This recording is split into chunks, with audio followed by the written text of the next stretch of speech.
कहते हैं कि दुनिया में मन सबसे ज्यादा शक्तिशाली चीज होती है। अगर किसी चीज को तुम पूरे मन से चाह लो तो तुम उसे हासिल कर सकते हो। ये मैं नहीं कहता, ये सभी महापुरुषों का कहना है। लेकिन अगर ये सत्य है, ये सच है, तो जो हम अपने मन से चाहते हैं वो हमें हासिल क्यों नहीं होता है? भाई, कोई भी इंसान अपने मन में दुख तो नहीं चाहेगा, लेकिन वो रहता तो दुखी है। हर इंसान अपने मन से तो कामयाब होना चाहता है, खूब पैसा कमाना चाहता है, लेकिन फिर भी वो कामयाब नहीं होता। भला ऐसा दुनिया में कौन इंसान होगा जो अपने मन में ये चाहेगा कि मैं नाकामयाब रहूं या मैं पैसा ना कमाऊं? सोचने की बात है। तो इसमें दो चीजें निकल के सामने आती हैं। या तो वो महापुरुष गलत थे जिन्होंने ये बात बोली कि मन से चाही हुई चीज हासिल हो जाती है, या फिर हम गलत हैं। आज की कहानी जो मैं आपको सुनाने वाला हूँ उसमें आपको एक ऐसा मंत्र मिलेगा। उसे समझने के बाद आपको एक ऐसा मंत्र पता चलेगा जिससे आप ये समझ पाएंगे कि अपने मन से कोई भी चीज कैसे करवाई जाती है, मन में किसी भी बात का बीज कैसे बोया जाता है। ये इस कहानी से आपको अच्छी तरह से समझ में आ जाएगा, और इससे आप ये भी समझ पाएंगे कि आकर्षण का नियम, लॉ ऑफ अट्रैक्शन कैसे काम करता है। कहानी छोटी सी है लेकिन बहुत ही गहरी है। इससे पहले कि आप इस कहानी में खो जाएं, इस चैनल को सब्सक्राइब जरूर कर लें। तो चलिए ये कहानी शुरू करते हैं। एक बार की बात है, एक आदमी के जीवन में सिर्फ दुख ही दुख थे। वो जो भी काम करता उस बेचारे का वो काम पूरा ही नहीं होता। घर में आता तो घर में कलेश बना रहता, किसी से कोई मदद मांगता तो कोई उसकी मदद नहीं करता।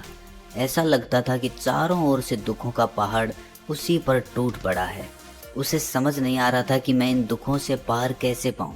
वो दिन रात यही सोचता रहता कि अपने दुखों से छुटकारा कैसे पाना है। इसी कारण से वो रात में सो भी नहीं पाता था। उसकी आंखों के नीचे बड़े बड़े काले घेरे बन गए थे, जो इस बात का प्रतीक थे कि वो आदमी कितना दुखी है और कितना चिंतित है। कभी कभी तो उसके मन में आत्महत्या करने के भी ख्याल आते थे, लेकिन अपने परिवार की चिंता करके वो ये कदम नहीं उठा पाता था। वो इतना दुखी हो गया कि उसने निर्णय किया कि वो इन दुखों से छुटकारा पा के रहेगा। इसके लिए चाहे उसे कितनी भी मेहनत करनी पड़े, कुछ भी करना पड़े, चाहे अंगारों पे चलना पड़े, लेकिन इन दुखों से छुटकारा हासिल करके रहेगा। ऐसे ही एक दिन उसने अपने मित्र से पूछा कि मैं अपने जीवन को कैसे सुधारूं। उसके मित्र ने उसे बताया कि तुम किसी बाबा के पास जाओ। बाबाओं के पास ऐसा मंत्र होता है जिससे सारे दुख मिट जाते हैं, जीवन खुशियों से भर जाता है और धन संपदा भी हासिल हो जाती है। तुम किसी ऐसे बाबा को ढूंढ लो, बस तुम्हारा काम बन जाएगा। उस आदमी के मन में ये बात पूरी तरह से पक्की बैठ गई कि कोई बाबा ही मेरा दुख दूर कर सकता है, और इसीलिए उसे किसी भी बाबा के बारे में पता चलता तो वो उस बाबा के पास पहुंच जाता। वो उस बाबा को अपनी समस्या बताता और उससे उसका समाधान पूछता और कहता कि बाबा, मैं कुछ भी करने के लिए तैयार हूँ, लेकिन मेरी इन समस्याओं से मुझे छुटकारा दिला दीजिए। आप जो कहेंगे मैं वो करूँगा, लेकिन मेरे जीवन को सुधार दीजिए। बाबा उसे कुछ टोने टोट के बता देते थे करने के लिए, और बदले में दान दक्षिणा ले लेते थे कि ये टोना टोटका करने के बाद तुम्हारे घर में सुख शांति बनी रहेगी, बस इस टोटके को पूरी विधि के साथ करना। वो आदमी घर लौटकर पूरी विधि के साथ टोने टोटके करने लगा, लेकिन बहुत टोने टोटके करने के बाद भी उसके जीवन में कुछ बदलाव नहीं आया।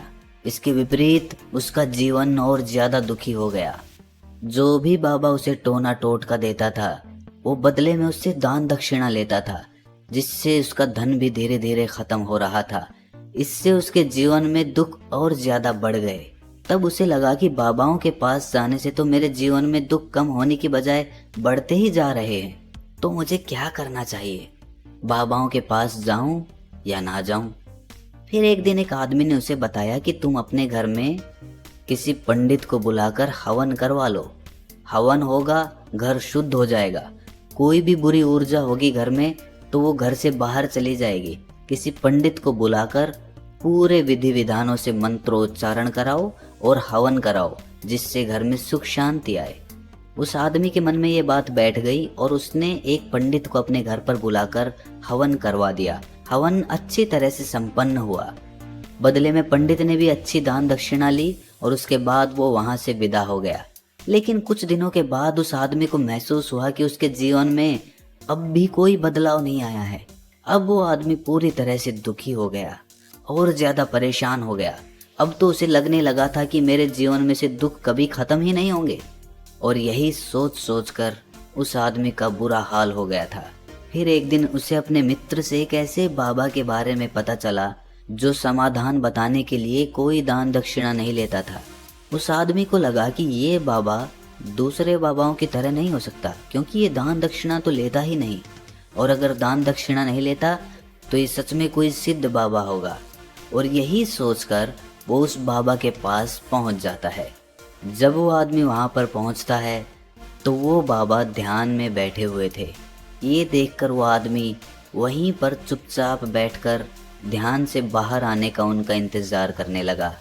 थोड़ी देर बाद बाबा ने आंखें खोली तो सामने एक दुखी और परेशान युवक को बैठे देखा। वो उसकी आंखों के नीचे काले घेरे देखते ही समझ गया कि ये आदमी अपने जीवन से कितना परेशान है। उसे संबोधित करते हुए बाबा ने पूछा कि बच्चा, क्या चाहते हो? बाबा के पास क्या लेने आए हो? उस आदमी ने कहा कि बाबा, मैं अपने जीवन से बहुत परेशान हूँ। मैंने इन दुखों को दूर करने के लिए बहुत सारे रास्ते अपनाए। हर वो तरकीब करके देखी जो किसी बाबा ने मुझे बताई।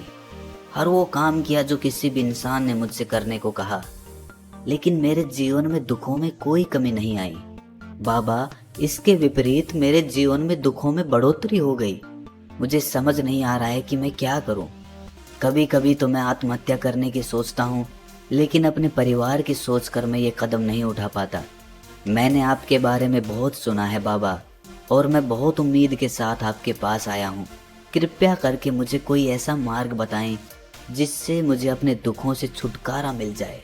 मैं अपने दुखों से छुटकारा पाने के लिए कुछ भी करने को तैयार हूँ। आप मुझे कोई भी रास्ता बताएं, चाहे वो रास्ता कितना भी कठिन क्यों ना हो, मैं उसको पार करके रहूंगा। बाबा ने महसूस किया कि आदमी तो सच में बहुत परेशान है।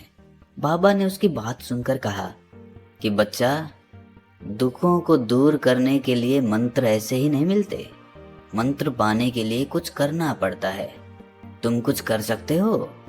ये सुनकर पहले तो उस आदमी ने सोचा कि ये बाबा भी मुझसे दान दक्षिणा ही मांगेंगे, लेकिन और कोई रास्ता ना पाकर उस आदमी ने कहा कि बाबा, आपको जितनी भी दान दक्षिणा चाहिए मैं देने के लिए तैयार हूँ, लेकिन आपका मंत्र सच्चा होना चाहिए, वो पूरा होना चाहिए, उसका फल मुझे मिलना चाहिए। उसके बाद मैं आपको जो भी दान दक्षिणा लेना चाहते हो वो दे दूंगा।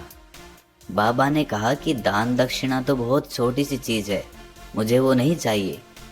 इस पर वो आदमी सोच विचार करके बोला, तो बाबा, मैं अंगारों पे भी चलने के लिए तैयार हूँ, आप मुझे बस आज्ञा दीजिए। बाबा ने कहा कि अंगारों पे चलने वाली छोटी चीज मैं तुमसे नहीं कराने वाला। मैं जो तुमसे कराने वाला हूँ वो बहुत कठिन मंत्र है, उसे पूरा कर पाओगे?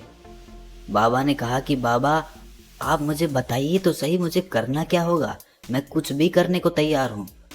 इस पर बाबा ने उसे कहा कि यहाँ से जब तुम अपने घर जाओ तो रास्ते में अपने मन में ये दोहराते जाना कि मैं सुखी हूँ, मैं सुखी हूँ, मैं सुखी हूँ। बार बार अपने मन में यही दोहराना, और याद रहे, जुबान पर ये नहीं आना चाहिए, ये सिर्फ मन में दोहराना है। ये सुनकर वो आदमी बोला, बाबा, बस इतनी सी बात? ये तो मैं चुटकी बजा के कर लूंगा, लेकिन इससे